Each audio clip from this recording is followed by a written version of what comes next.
Hi, I'm Adrian Walker from the Boston Globe, and I'd like to thank you for joining our discussion this morning. Mayor Marty Walsh really needs no further introduction. He's been mayor of Boston since 2014. Monica Cannon-Grant is a community activist and the executive director of Violence in Boston. Sagan Idoy is the executive director of the Black Economic Council of Massachusetts, also known as BECMA. Dr. Carolyn Crockett is the city's new chief of equity, tasked with using the tools of city government to bridge some of our great divides. The format here is that I will ask a few questions of our panelists. They will ask each other a question or two, and then we will take questions from our audience. Some of those questions have already been submitted. There is also a Q&A function on Zoom that allows audience members to submit questions. One thing I would like to stress at the outset is that we at the Globe think of this conversation as part of a long and ongoing dialogue. Listening to Boston is at the core of everything we do, and this discussion will be one of many. And with that, I want to get to it. Mayor Walsh, when the Globe did a 7-part series on race in 2017, the single fact that resonated with everyone was this: white families in Boston had a net worth of $247,500. For Black families, that number was $8. What have we done in the past 2 years to address, 2.5 years to address that gap, and how do we close it? Mayor, you're muted. Sorry. Thanks for having me today, and I want to welcome all the panelists. This is an important conversation that we have, and all the participants that are watching, thank you very much as well for the work you've done and being here today. First of all, that series, before that series was written, we looked at a lot of the things here in the city of Boston. We certainly knew that there was a wealth gap. The wealth gap just doesn't persist here in the city of Boston. It persists in the whole country, and that's an issue that we have to work with. And what my administration has been trying to do is create opportunities for families in the city of Boston to build wealth. It can't just be done with it can't just be done here in the city with city policies. It has to be done on a broader scale. In 2016, I spoke to the Chamber of Commerce and I talked about race and opportunities to the Boston business community here in the city. If we truly want to deal with the issues of systemic issues around economic development and building wealth, is we have to create those areas for wealth. We've done housing policies here in the city. I won't go too deep into all the policies we've done. We've done housing policies, economic development policies, but there's still a lot more work that has to be done here in the city of Boston. Sagan, I want to direct the next question to you, staying on this theme. BECMA has called for $1 billion to be raised over the next 10 years to stimulate minority-owned businesses. Assuming you can raise $1 billion, what would be the best way to spend it? Well, I will echo what Mayor Walsh said. I appreciate the invitation of the Globe to be on this panel, and certainly I'm always happy to be in any, well, I'll say the room, but anywhere that Dr. Crockett is and that Monica is. So I'm happy to be here, and of course with you, Adrian, and the Mayor. I will say too that, even though I'm happy about this discussion, I am happy that these questions are solutions oriented, because so often we just have the conversation and leave it at that. So in terms of this $1 billion fund, I want to note that this is part of a larger blueprint for how to address systemic racism here in the Commonwealth, which prides itself on being one of the most progressive states in the Union, in name only, unfortunately. And so this is just one of 35 different targets that we've set for 5 different sectors. So this $1 billion is housed in the private sector, but we certainly don't let the government off the hook, or nonprofits or philanthropic organizations. This $1 billion fund that we know that we will reach and probably surpass is something that is not just meant for business development. It's meant to address the whole, all of the aspects of our community. So while there are others that focus specifically on nonprofits, this fund is meant to focus on purchasing land, building on that land, housing, so creating more opportunities for home ownership. Yes, investing in businesses, but also investing in alternative economic models that better suit the Black community, and a whole host of other things. But I think the key piece of this fund is that it's going to be done through a participatory process. And I think this is what sets it apart from others, and is that we are not experts. Those of us who are part of the Black Mass Coalition, this is more than BECMA, this is dozens of statewide organizations that put this together, know that we are not we're not the experts. We are just representing our community, but really the expertise and the brilliance is housed with the residents. So we want to make sure that whatever money is raised, it's something that's governed by those it's meant to impact. Monica Cannon-Grant, I wanted to ask you a question. When the pandemic hit, you organized an effort to feed thousands of Boston families that were suffering during the shutdown. How do you see economic inequality in the city playing out in the communities you work in? So the pandemic, first, thank you for having me. And thank you to all of you guys being on this call, Dr. Crockett, Sagan, Mayor Walsh, and the Globe. Um, I think that the pandemic exacerbated pre-existing issues. I think that for communities of color, a lot of families were already struggling. And so with school being closed and parents not being able to go to work, they had to then expand on a budget that was already tight. And so I don't think the pandemic caused it. I just think it exacerbated a pre-existing issue. Um, One of the things that we said we were going to do on the first day was feed 200 people, because that was my estimation on how many young people we would feed on the first day. And on the first day, we fed 850 people. And I think it's just from a place of them having to wait for resources to kick in. The process of waiting for the unemployment and waiting for the SNAP benefits and waiting for the resources to kick in played a huge part in that. I will say that we fed in 12 weeks about 80,000 people. And we started our first couple of weeks grassroots style. And then from there, we received a number of different resources, from the Resiliency Fund to Mass Housing to the Boston Foundation and a bunch of other small organizations that donated to the work, including the Patriots, that donated to the work that we did.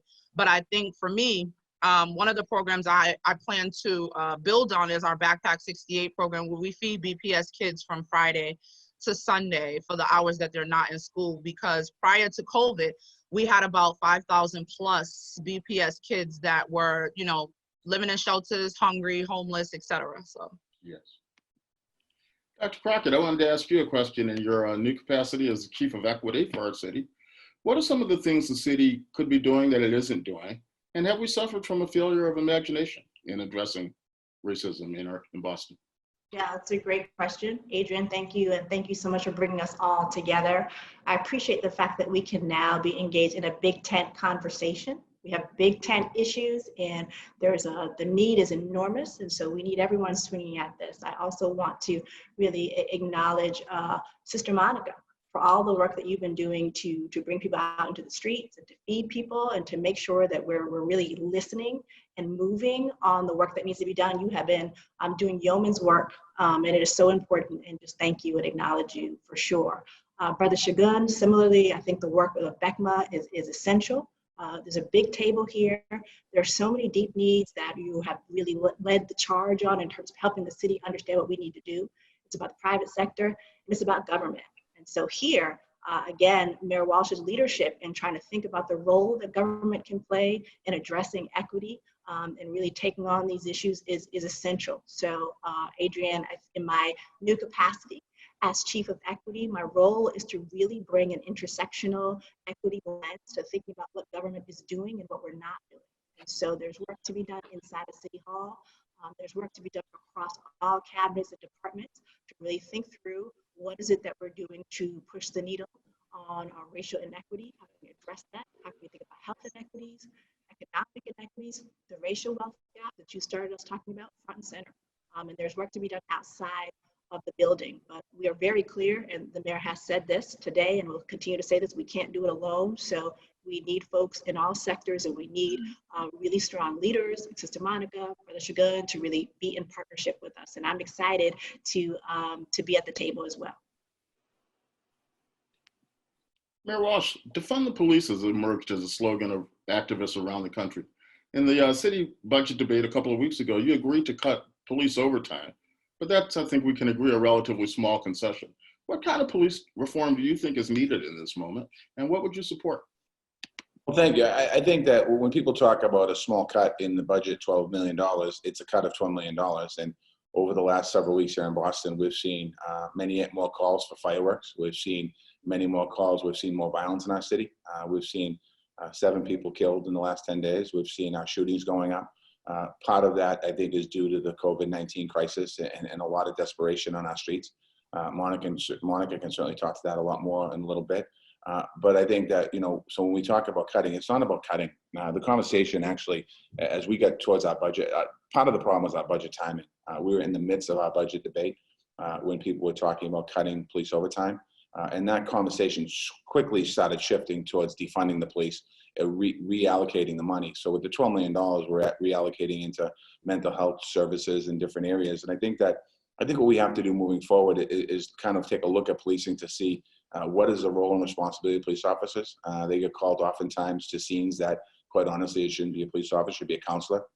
We need to do better work across the board with trauma counseling and making sure that as people experience violence in their communities, or whether it's firsthand violence or just by living in a neighborhood where a violent act happened in front, we need to do better with deep diving into programming to make sure that we give people the supports that they can actually deal with the violence they've experienced or deal with the feelings that they have. Right now, we have a couple of things that we did right off the bat. Was we signed on to 8 Can't Wait, which was a move right off the bat, right after George Floyd's murder. There was a big movement to sign on to and to actually implement changes in your police department, which Commissioner Gross has done. We also joined a national coalition to train our officers in intervention programs, intervention techniques, where if somebody's getting arrested and there's an aggressive use of force there, an officer will be trained on how to intervene there. That's something that we did not see in Minneapolis that could have prevented Mr. Floyd from being killed. We also are working, we have a task force right now that's looking at our policing policies in the city of Boston. And last week, we just expanded their scope and they're looking at different policies, including a civilian review board, co-op board that a lot of people have asked for. They were also going to have a conversation around body cameras. Sagan was one of the leaders when he pushing the city and pushing us about body cameras, and we were able to institute a body camera program. And now we're looking at the body camera program to see where we are with the program and how do we potentially move that forward more. But the problem is that a lot of in policing, we always think about the result as in policy and how do we change policy. It's about training. It's about interaction with the community. It's about being on the street. It's about making those connections. That's really what has to happen here. And I've said it many times, when I think of the police department, I think our community service model, when we deal with little ones, little kids, there's a great respect for police and there's a great interaction there. And we deal with older people, there's a great interaction there. And somewhere around adolescence, we lose that connection. And we have to really think about focusing on that connection and how do we keep that connection strong, that people can't view when they see a police officer view that I could be killed here. That's something that we have to change. We have to change that narrative, and we have to change the perception and reality in some cases that can't be the way to move forward. So it's not a simple answer, Adrian. I think that it's a complex, many levels of working that we have to do here. And I think that, in 2000, I'll end with this, in 2014, 15, after Ferguson happened, President Obama put together a program called 21st Century Policing. And they came up with new tactics and new training tactics, and Boston signed on to that. And in that report, Boston was one of the 5 cities that was mentioned as a model of community policing. And from that point to today, we haven't changed. We haven't changed the way that we when I say we haven't changed, we haven't not changed the way that we do our policing. We have not been closed-minded to any type of reform and change that comes forward. And the last thing, and this will be the last thing, we also have to recruit officers of color. The national average is 25% of police forces in the country are officers of color. In Boston, we're 35%. The last class we just graduated was one of the most diverse classes we had. We have to get more officers, just like when we talk about schools, getting more teachers that look like and reflect the kids in the schools. We have to do the same for policing. So, Gunn, the mayor made reference to your past as an advocate for police reform, specifically in the form of body cameras. So I want to ask you the same question. What kind of reform do you think the Boston Police Department needs? Well, I appreciate that, and and that list. So, I guess I'm just trying to figure out how best to respond here too, because on June 4th, Mr. Mayor, you said we need to listen to Black people and the protesters in the streets, and I didn't hear any of the folks in the streets calling for the type of reform that was just outlined. I did hear defund the police by a certain percent, 10%. I didn't hear anything about training. I didn't hear anything about we need more Black police officers. Michael Curry actually brought together more than 20 Black men just a couple of Saturdays ago to talk about our experience with policing. And there were several people who brought up stories or negative interactions with police officers, and those police officers were Black.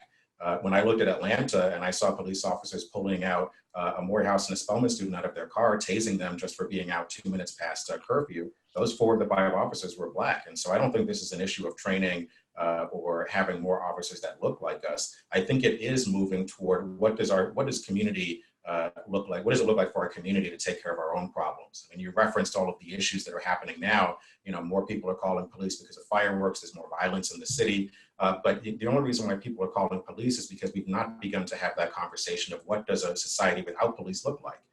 And so, you know, certainly the stuff that Monica is doing, and I would love to hear, you know, her to say more about the impact center that she's putting together. You know, that exists as a way to reduce the purpose of having police in our community. So for me, you know, yeah, 4 or 5 years ago, we're pushing for body cameras as a way to not really only reduce police violence, but to ensure that our story is being captured. Because in a lot of instances where there was a Black person or a brown person versus a police officer, there was only one witness because the other one was dead.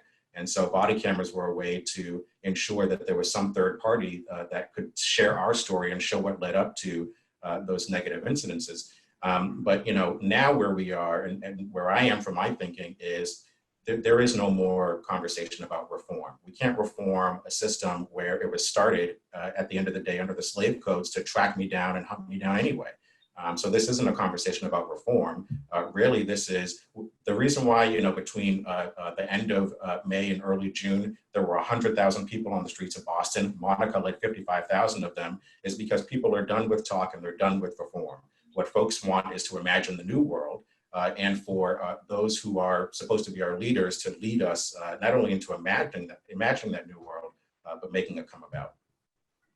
Monica, I want to ask you about this as well. You've been an anti-violence activist for years. You've often chided public officials for, you know, being too satisfied with low crime numbers that don't reflect the reality of Black and brown communities in the city. What do you think is needed? And what do you support? So I support defunding the police department, but I also need us to realize that I'm a realist and I live in a state that is a Commonwealth. And so from my perspective, the likelihood of us defunding the police department in my lifetime is slim to none. So because I'm a realist, my perspective is can we shift more funding away from police officers into violence prevention and into social justice movements and into economic advantage, right? Because this is the thing. I'm 39, I'll be 40 January of next year. We've been having these conversations about reform for a really long time. The system within the police department, I think, is the biggest issue. And going back to what Sagan said, based on how they were established, there's just some things that are systematically never going to change because the code that they function under is a code of brotherhood and silencing and all those things. And this is the part where me and Marty talk and disagree respectfully. But I'm also cognizant that us getting rid of the whole police department probably won't happen in my lifetime. And I will be interested in see what the transition looks like into us shifting away from policing into more mental health workers, more people who can respond to things that are not violent activities. I've actually seen it play out. I went to Colombia and they have a whole village where there's no police and they have elders and they have individuals that take responsibility for mental health, individuals who take responsibility for all the different things that communities of color experience. So it is possible. I just don't see it happening in Massachusetts. So with that being said, more funding. I think that a lot of funding in regards to their salaries and overtime budget goes to the police department that could be shifted other places that would be more beneficial to us as a community. And I'm hopeful that those things will happen. Let me just jump in here for a minute, Adrian, because I think it's important to acknowledge the fact that when I became the mayor in 2014, we depended on our police department to be street workers, violence interrupters, trauma counselors, and we were only trying to deal with public safety from the police department angle. And we created the Office of Public Safety, and you can't take that away that our folks have been out on the street working. We started with Deanie Mahern and Conan Harris started that office, and when we began in 2014, now it's run by Rufus Falk and Tracy Lickcutt and a team down there. We've expanded the Violence Interrupter program.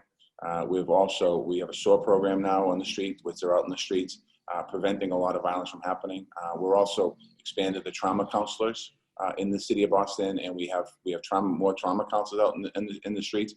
And I think that what we're going to do here with $3 million of the money from the overtime budget, we're going to put it back, invest it into the best teams to get more trauma counselors on the streets of Boston.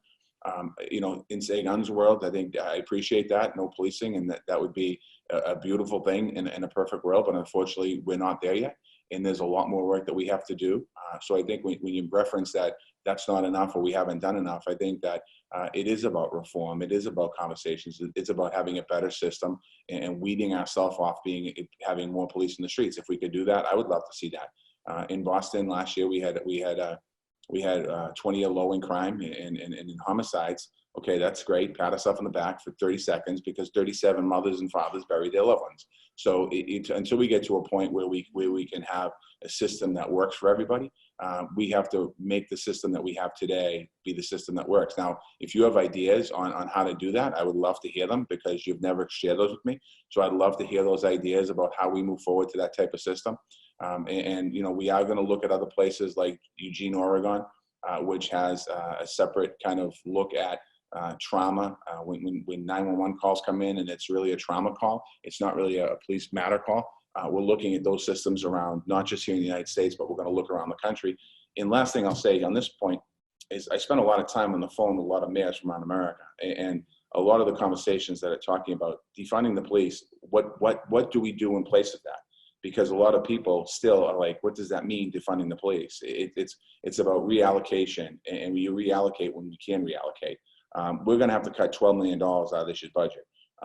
We are going to get pushback from the community. So people are going to be mad at the mayor's office and the police department because we won't have specialty units. We won't have certain things that we have now that they want to have out in their community. Some people do want police in their community as a sense of security. That's a sad statement in itself. That's where we should not have to worry about having police. A neighborhood shouldn't want police to keep the neighborhood safe.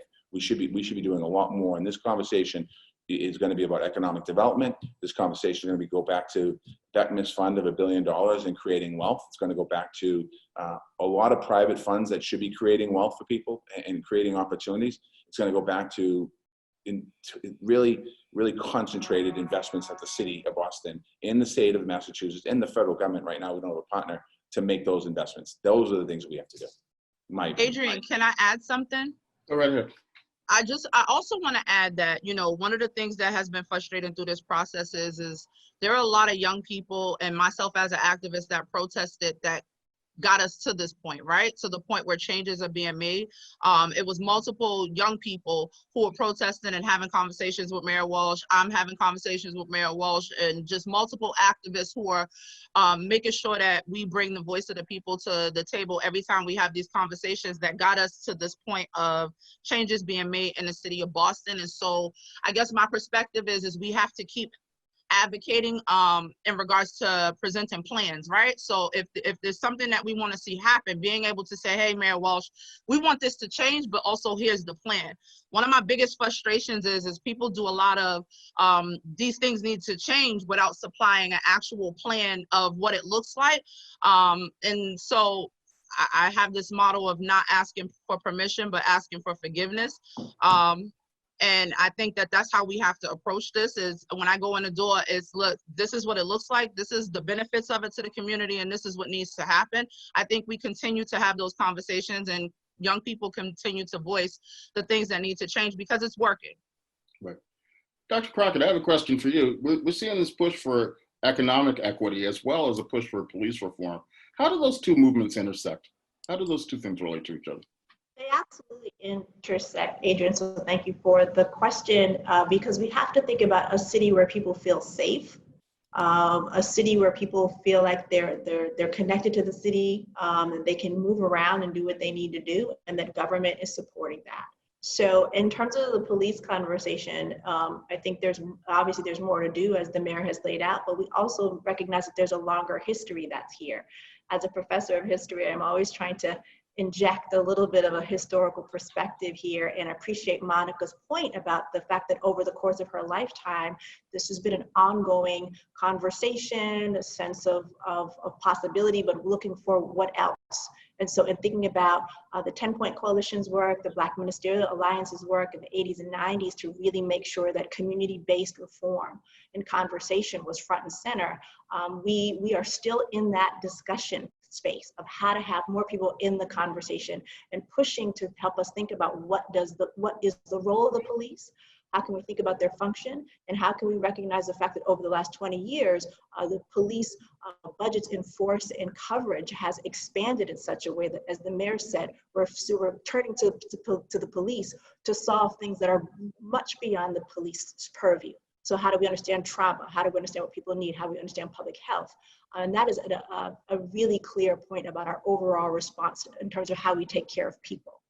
In terms of economic development and investment, it's crucial that opportunities need to be increased. We need to think about very specific plans and policies to making sure that people can take advantage of the city's prosperity. And so this is the work to be done. So once people feel safe and secure in their environments, how can we make sure that they get the resources that they need to take care of themselves, to take care of their families? And this is really what people want. People don't want necessarily government or the police or anyone else to be taking care of them. People want to be able to have the lives that they imagine and they envision for themselves. And there's a much larger history of resistance and self-determination on the part of Black and Brown communities that are very much on this point. And so the job of government is to sort of get out of the way and provide an opportunity and to protect people in a way that aligns with that. And so we have some work to do there because we just have some cleanup work. So really grateful for the fact that in the city of Boston, we have been working on this for quite a while, and oftentimes that's been beyond the walls of government. And so now we're trying to have a different kind of a conversation. Mayor Walsh, you've said many times that the pandemic is far from over, which is clear. How does the city plan to address the damage it's continuing to do, especially in communities of color that have been disproportionately affected in every way? Yeah, I'm concerned about where we are coronavirus still. We're seeing spikes all around the country. I think in Boston and Massachusetts, we got ahead of the curve and we got hit pretty hard with people losing their life and with the number of cases we've had. You know, as we begin to reopen our city in different levels, there's a lot of different challenges I think people have. I think in the Black community and in the communities of color, businesses are disproportionately hit because they don't have the revenue to be able to open up successfully. We've created some small business funds to try and help with PPE and buying some of those costs. We've tried to, one great example is having outdoor dining.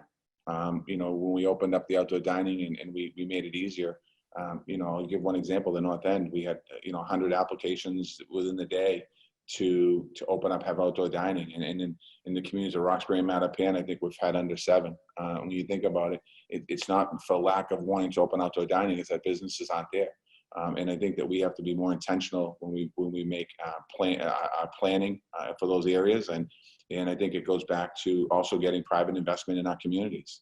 And people are not making private investment, whether it's in restaurants or buildings or bringing companies to different communities in our city. And I think we have to do a lot better job with that. This is, everyone kind of looks to the city for the answer on how do we create wealth. And I think the city is definitely a piece of it. I'm not denying that fact, but it really is about creating opportunities for people. And I think that, I'm afraid that we're going to have a second kind of, I don't want to characterize it as surge or growth here, but we're going to have a second spike here. There's also one other thing I want to point out. It goes back to the wealth gap.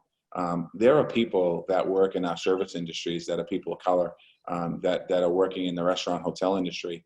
And quite honestly, if up until this point, up until the end of the month, people were making more money on unemployment because of the CARES Act, the $600 extra from the CARES Act. And we have to look at a pay structure here that works as well. When we talk about a $15 an hour minimum wage, that's not enough to raise a family on. And I think that we have to start looking a little more differently at how do we make sure that even a living wage isn't a living wage. We have to look in how do we create more opportunities for wealth that people can if they're not skilled to have some of the high earned jobs, that some of the lower wage workers have better opportunities. I've had this conversation with many different organizations as well.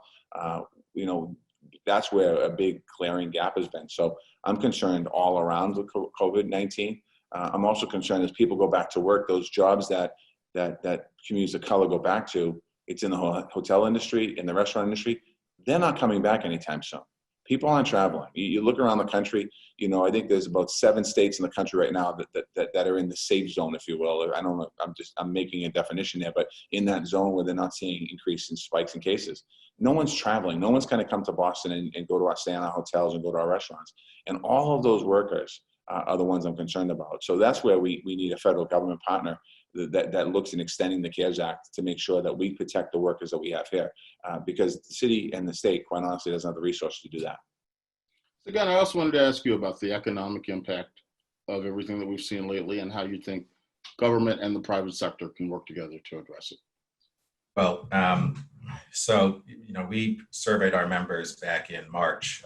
You know, we have about 300 business members just to see what impact COVID-19 was having on them. And this is before the state shut down. This is before people really in general were taking this as serious as we are today. And even then, 90% of our businesses were experiencing a somewhat severe impact. Over 60% had cash reserves to last up to 90 days, experiencing supply chain disruptions, et cetera. And this was all about 110 days ago. So we know that our businesses are suffering in many dramatic ways compared to the small business community overall. In terms of how we move forward, I mean, I'll just tie this to, I guess, where this conversation is supposed to be in general. I mean, the title of the program is Boston and Race, Where Do We Go From Here?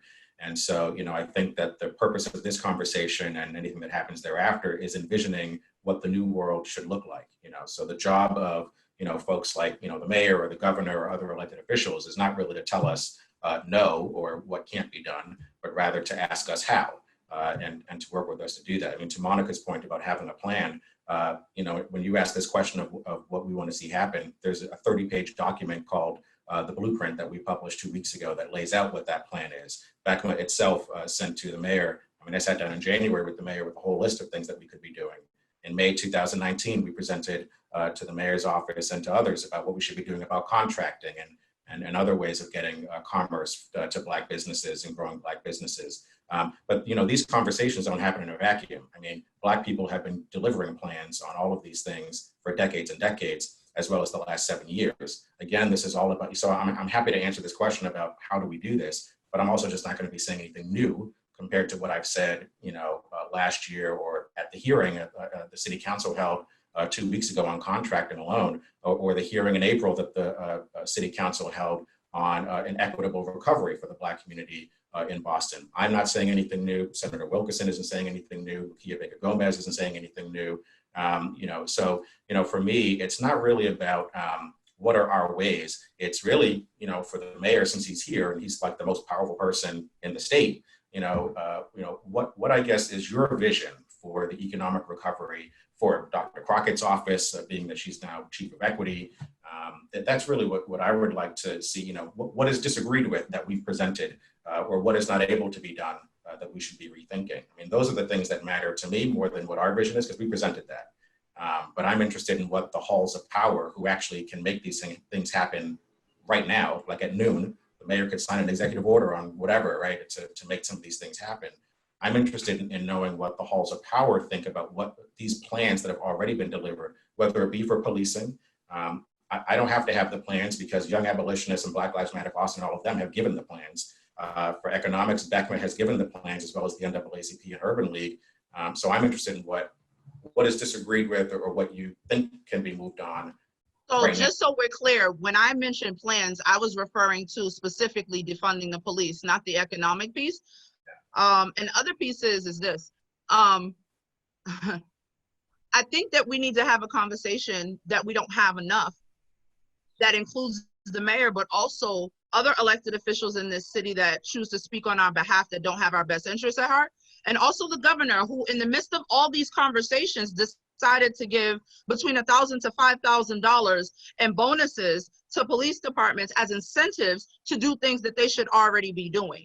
And so for me, yes, accountability is the one thing that has no color, but it's also not singular in regards to who we should be holding accountable, because if we as a collective have these concerns and these plans, the question is we should have all these changes made on the state, the city, the federal level, et cetera. And so I wasn't saying that you didn't have a plan for your, in regards to economics. I was more saying I would be interested in seeing what the plan looks like when it comes to defunding the police department in totality and the transition of those behind the wall back into community and what that looks like. I just wanted to be specific as to what I meant. And then also, in addition to, in the midst of me protesting, that included Governor Baker, because for this man to have a whole Black advisory council, he seems to get left out a whole lot.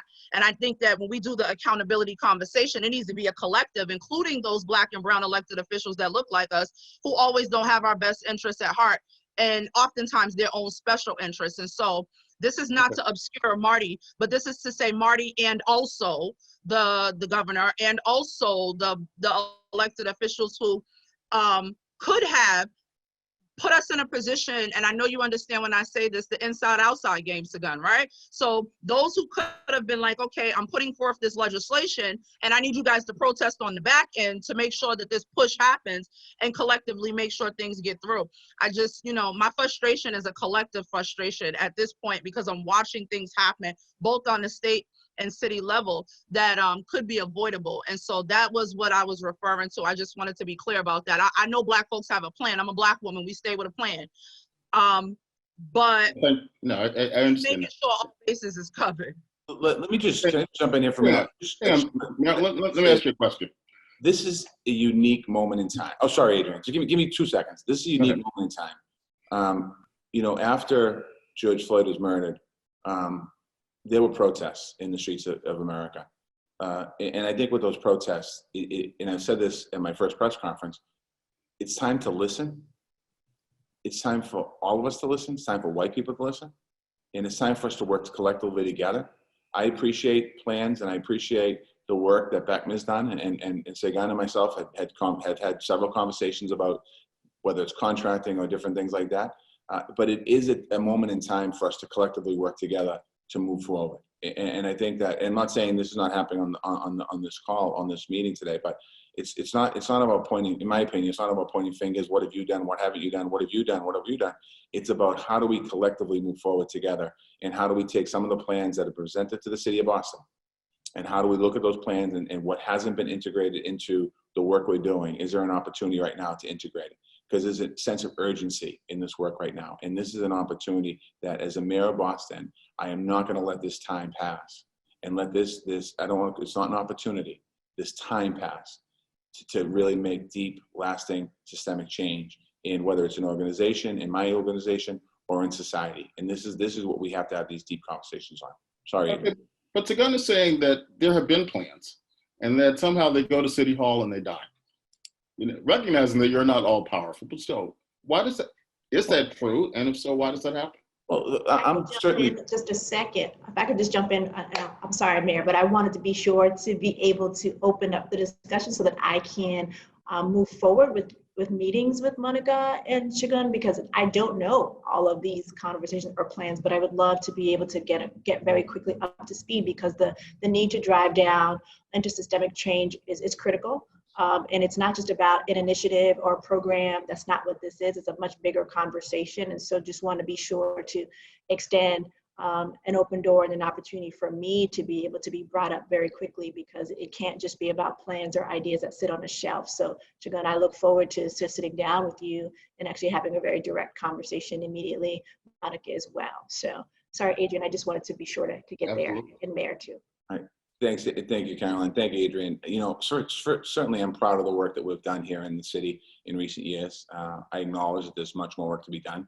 I also acknowledge I'm listening to the community, and I know that we can do so much more here in Boston, and we definitely can be a national example of how we make things happen, and I'm certainly committed to that. I think when you think about what's happened in the city of Boston, whether it's around economic development, let me just go through the different areas. 2014, city of Boston didn't have a cabinet level economic development policy operation. We created the Office of Economic Development. It's led by Chief John Barrows. Carolyn Crockett came in and helped actually build us a small business plan. The city didn't have a small business plan. We had small business all over the place, and we're working more focused now on creating more opportunities for small business. We've opened more small businesses in the last several years than the previous years before that. We're also working on a response to COVID by creating fund, small business relief fund, to help businesses move forward. On housing, we're making sure that we had a plan to build 53,000 units of new housing by the year 2030. We increased that plan to 69,000 units of new housing by the year 2030. We're building all different levels of housing in the city of Boston. We've gone to the developers and gone after the inclusionary development. They're paying more money now for offsite housing. We're making those investments in housing. We're renovating our housing developments. We don't have a housing partner right now in the federal government. We're putting out there, first time ever in this year's budget, just got passed, we're putting a rental voucher program inside our city budget. I'm not sure any other city in America that's done that. This is helping low income, low skilled families. In our Office of Workforce Development, we're training people, putting people back to work, getting people to work. We have the Office of Financial Empowerment and helping people understanding, it might not seem like a big deal, but how do you file your taxes? How do you make sure that you can build credit? All of those things are important for us to make those investments. In our educational system, you know, we're investing money into our budget. This year's budget for the school department is $80 million unrestricted, no strings attached money to improve education in our school department. We're partnering with places like Ben Franklin Institute, Roxbury Community College, Bunker Hill Community College, for free community college. That program did not exist in Boston in 2014. We created that program in the city of Boston. On racial equity, we applied to the Rockefeller 100 Resilient Cities to move racial equity forward. Our application was based on race. If you look at, there was 1,000 applicants, most of them were based on the environment. Ours was based on race. Rockefeller Foundation granted Boston one of those 100 Resilient City grants. We created that conversation. We've been having that conversation. That office is being led right now by Laurie Nelson, and we're having those conversations. In 2016, I mentioned this earlier, I stood up at the Chamber of Commerce and I talked about race and racism and opportunities within the business community. So the city's doing this work, economic development. We're working, you know, we're not where we need to be on the contracting thing. I'll give it to Sagan. He's absolutely right. You know, we talked about creating opportunities. You know, Atlanta's number, I think, at 31% of businesses of color have access to city contracts. We're nowhere near that. We're in single digits.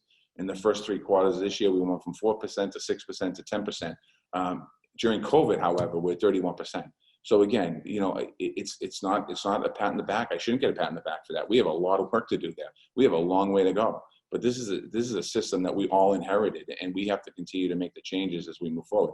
I've had conversations with Sagan on the COVID spend in the very beginning, asking for contractors. He provided a list for us. Some of those contractors got some of the contracts there. 31% in a 10-week period in our resiliency funds. 50% of our resiliency fund, we raised $32 million. 50% of our resiliency fund went to business, people of color, businesses of color, different opportunities. So again, it's a continually moving forward day after day after day, and putting that sense of urgency at the forefront is what we have to do.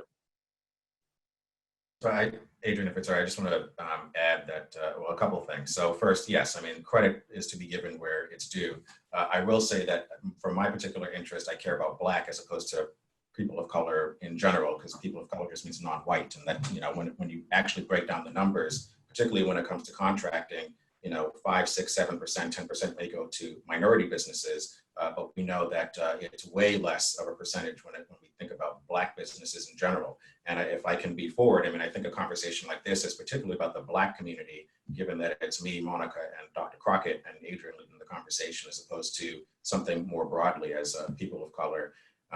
But you know, what I'll ask or say is this. I mean, even as we think about plans, and you know, again, my original question was about your particular vision for Boston as it relates to the Black community, as it relates to Dr. Crockett's position.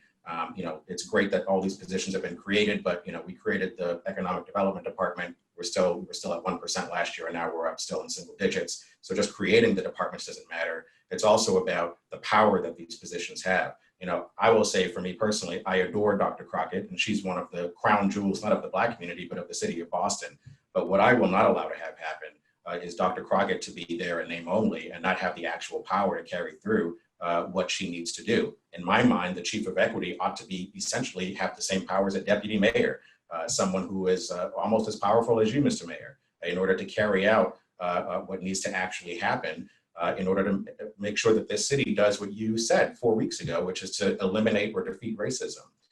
You know, on that. So, and then on the other point about plans, here's what I'll say. and because I agree with what Monica said, everything that she said. When it comes to, white people always ask, what do Black people want?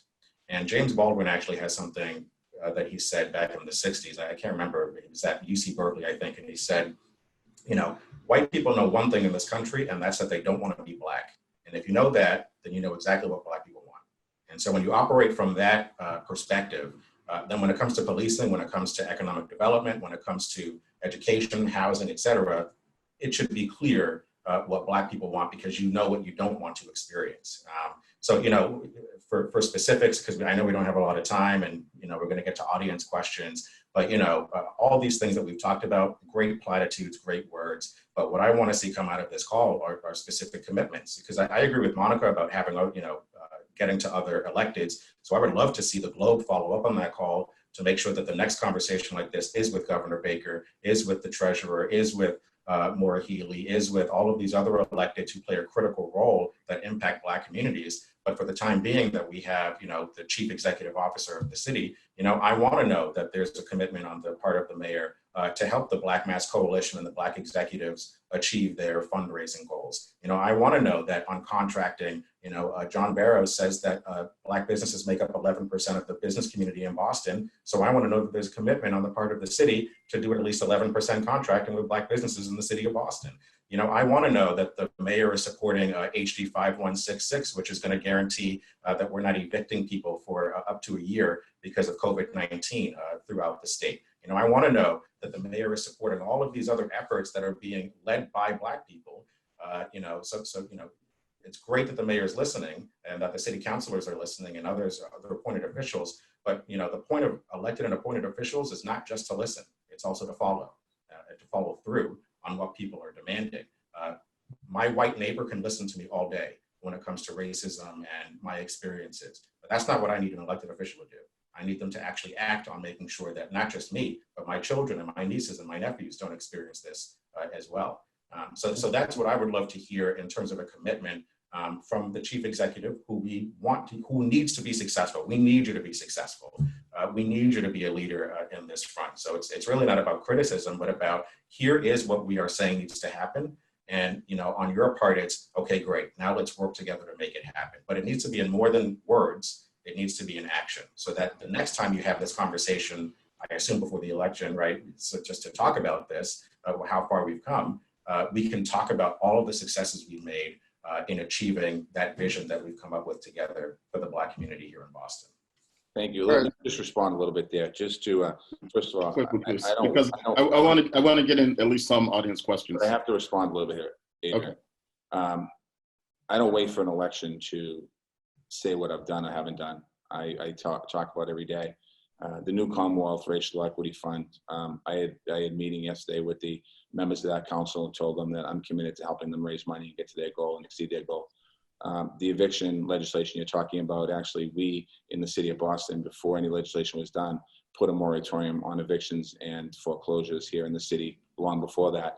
And I would ask you and other people to support our legislation at the State House, my legislation, that's right to counsel, so that when COVID is gone, the families that are being evicted wrongfully have representation at the State House. So there's a lot of stuff that we've done. And the last thing I say is that I just ask you to maybe ask Carolyn directly what responsibility, what ability does she have to lead in the city? Because we've had that conversation. You should see what she has to say about that. Actually, I'll be happy to ask that question right now, Chief. What's the portfolio? How much responsibility do you have, and what are you being given to make it happen?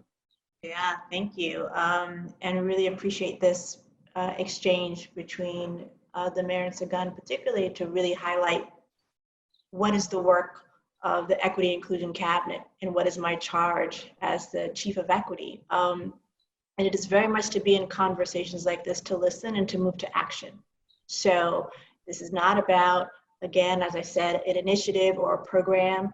It is about systemic change. It is about structural change within government and bringing that outside the halls to the city, in the streets. And so my work and my charge is not possible without these kinds of very meaty and meaningful discussions and getting to specifics. And so very much thinking about our contracting goals, thinking about how underwhelming it has been in terms of what we need to turn around for businesses owned by Black and Brown people, MWBEs. There's a real conversation to be had there.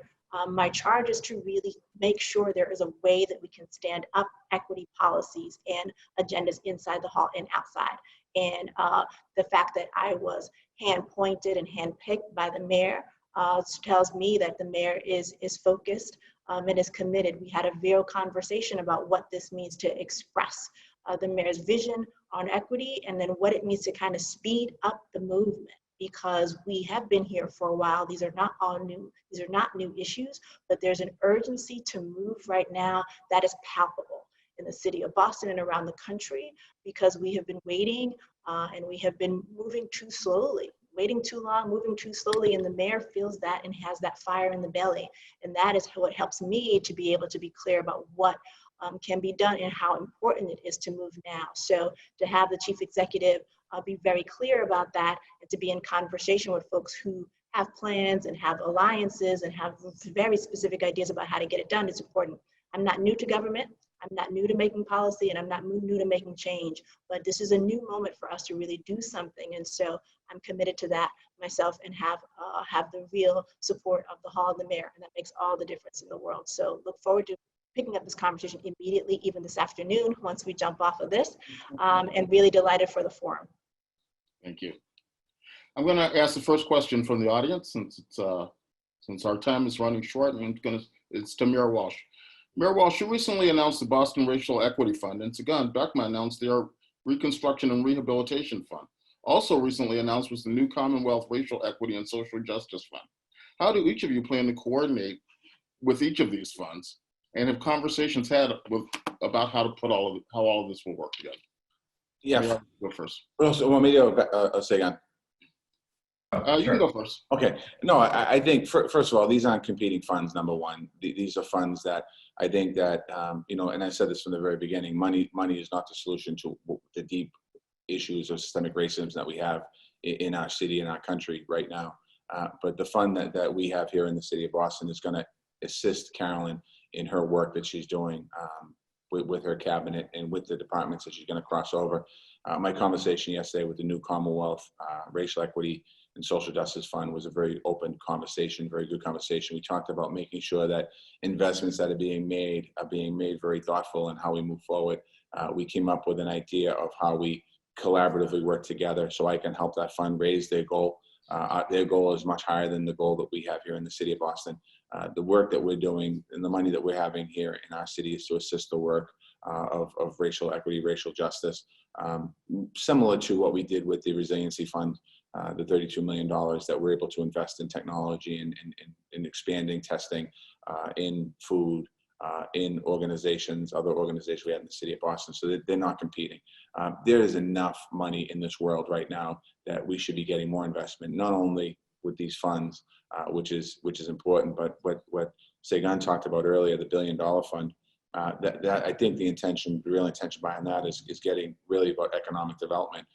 There are many other pots of money out in this society. That money doesn't flow to Black businesses, doesn't flow to Black entrepreneurs, and there should be real opportunities for us to be able to create opportunities. You have venture capitalists all the time that they invest in a company. Sometimes the company is successful, sometimes it's not. That will happen with the Black community as well, and Black venture capitalists, Black businesses. So I see that now is an opportunity. There's a unique moment in time right now in history and time that we should be working collectively together on building wealth. And the fund that I have isn't about building wealth, it's about supporting the work. So Gunn, what's going on with all these funds? And how's all this going to work? Well, I mean, first of all, I think that white people are learning that there is diversity in the Black community, and that we don't have to be behind one person to get to our goal of liberation. In terms of our fund, we're working with all Black and Indigenous-led efforts. So we are absolutely in conversation with the new Commonwealth Fund and the executives who formed that. We're actually talking about how we merge these efforts and align since we all have the same goal. But I will say that the intent behind the $1 billion fund that we put together is more than about economic development, but also that we're making direct investments in our communities and really making it so that we don't need nonprofits at all. Speaking as a nonprofit myself, nonprofits exist to fill in the gap of the failures of government. And so, we're trying to make these investments directly to individuals and families and business owners so that we actually eliminate the need for a BECMA since, we have not been able to rely on government and other entities to bring about the change we want to see. Right. And I wanted to ask probably what will be the last audience question. And this is to Dr. Crockett. The mayor has stated that racism is a health issue, but it has not addressed the departments that have been particularly anti-Black, like the BPDA. How can the present administration break down systemic racism if it can't admit its part and the previous administrations in the problem? And Adrian, this question is particularly about the BPDA reference that you made? Yeah, and supposedly anti-Black departments within the city. Yeah, we have a legacy of issues inside the hall. And in terms of thinking about what culture change is, this is not a secret. And what is unique and important about this moment is a willingness on the part of department heads to really engage in conversation. BPDA has done some real work to think about what it needs to do in terms of equity, but also its history in the city. I think back to 2014 or 2015 when Brian Golden actually released his public apology for the city's role in the West End clearance. And so that story, many of you know, the West End neighborhood was cleared in 1958, 59, really thinking about what it meant to displace 20,000 or so people, residents of the city, in the name of development. So I make this point, even though your question is different, your question is about race, I make this point because it's about how do we recognize when we have overstepped, when we have been wrong. And so there is a need for departments to speak to moments of policy, moments of overreach, when we have been on the wrong side of history. And so the apology that was issued by the BPDA was an important step, not enough, but an important recognition of the ways that the city and its departments have been complicit in really not acting in the best interest of residents. And so on the question of race, this is a similar question. So how do we speak to specifically what it is that we're not doing right, where we have been wrong internally? And this moment of being able to be in conversation with department heads and leaders is an important moment of truth telling, so that I can be sure to think through what are the policies that we need to set to address anti-racism in the building and anti-racism on the street. So that moment of truth telling. So Dr. Crockett, I would just like to add that part of this conversation has to not just include Black exceptionals to the table. Quite often, every time we look at who is leading efforts in this city, there are what I call those with the educated gang symbols at the end of their name. There needs to be activists, there needs to be artists, there needs to be everyday people as well, a part of that conversation, because Black folks are not a monolith.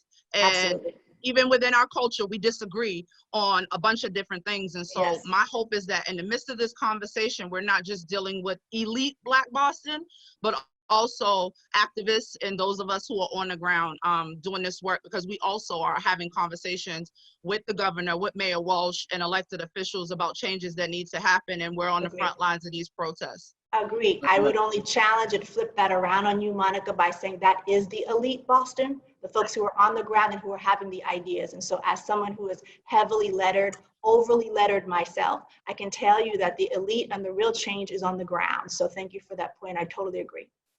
Absolutely. And that's where we're going to have to leave it, my friends. I'd like to thank the members of our panel for being here, and I'd like to thank all of you for spending your afternoon with us. Our time is up for now, but there's much more to talk about and more to come. Thank you for joining us, and have a great rest of the day. Thanks, Adrian. Thanks, Adrian. Thank Thanks, you. everyone. It's great. Thank you. Thank you, guys. Bye-bye.